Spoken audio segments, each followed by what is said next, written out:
The road trip is a classic American tradition, full of new sights, sounds, and quick bathroom stops. On this road trip, we headed south, way south, because we heard we could find some good skiing.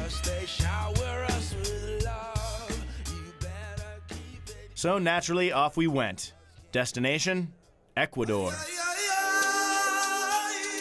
Translated, Ecuador means equal, because the country sits on both sides of the equator between Bolivia and Peru. This is Quito, the capital. Ecuador is the smallest country in South America. At just over 1,000 square miles, it's roughly the size of Arizona. And the Ecuadorian people are what make it such a great place. Skiers Danny Caruso, Dan Gilchrist, Chris Anthony, and director Chris Patterson make up our team. So here we are in first-class seating on the train, and this is the Ecuadorian sleeper car. On this deluxe train, the guys opted for a viewing car as they began their journey into the center of the country. The train slowly rock and rolled through farmlands where the average income is about $35 a month. First stop is the village of Latacunga.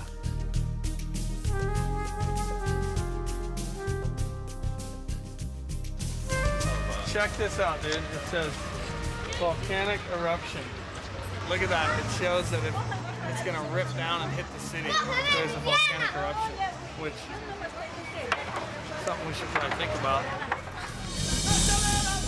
And the queen of those fiery mountains is Cotopaxi.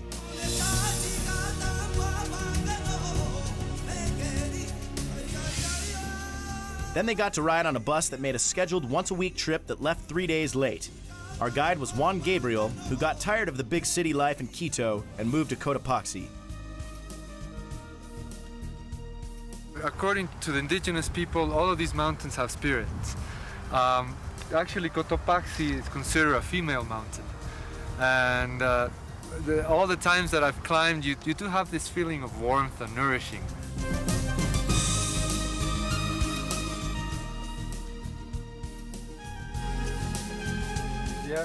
¿Sí sabe lo que es esto? Sí. Is this the first time the skis and board have gone up on a mule? The first time the skis are on this area, yes. Yeah, I think we should do this more often. And with no more highway left, the steep climbing began. The timberline here in Ecuador is about 8,000 feet, which means it's easy to find a spot for the tent, but privacy is a little harder to come by.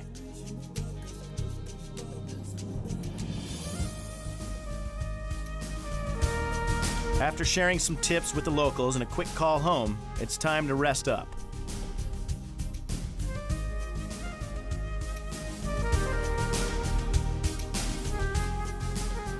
The goal of day number 2 is to hike to 16,000 feet. During the climb, the fog and steam was so thick you could hardly ever see Cotopaxi, and then the equatorial summer slowly began to give way to the more familiar conditions of winter.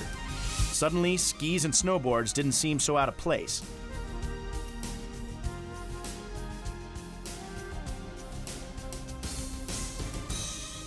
Our intrepid group pitched camp at 16,000 feet on top of a layer of clouds, which ended up being a far cry from the jagged volcanic rocks they actually had to sleep on. Did I mention the wind?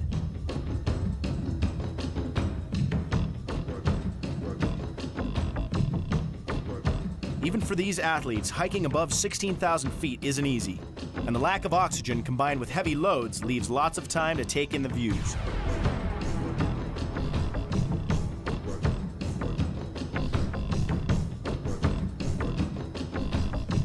Cotopaxi's crater is at 18,900 feet, while the summit is another 100 feet higher. Up top, the only other thing sticking out of the clouds is the neighboring volcano, Chimborazo.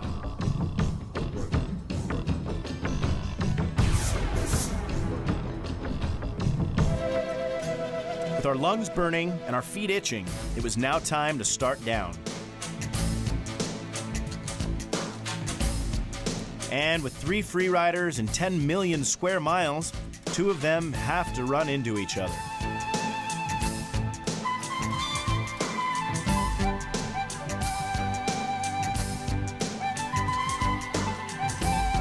Equatorial humidity, high winds, rainstorms as high as 19,000 feet, make the snow resemble vertical cauliflower mixed with blue ice.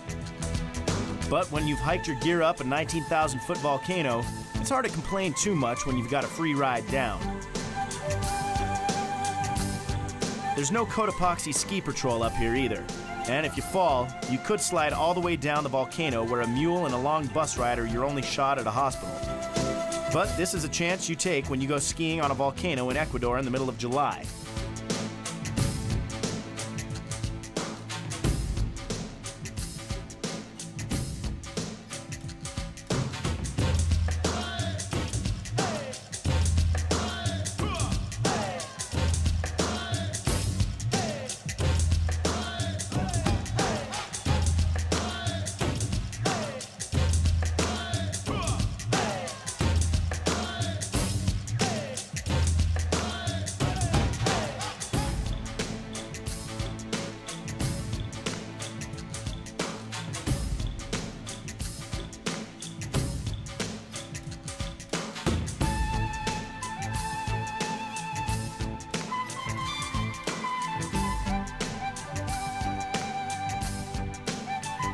Skiing actually wasn't the greatest in the world up there on the hard snow, but this mountain was talking to us, and it wasn't going to make life easy for us, but at the same time it wasn't going to let us completely fail.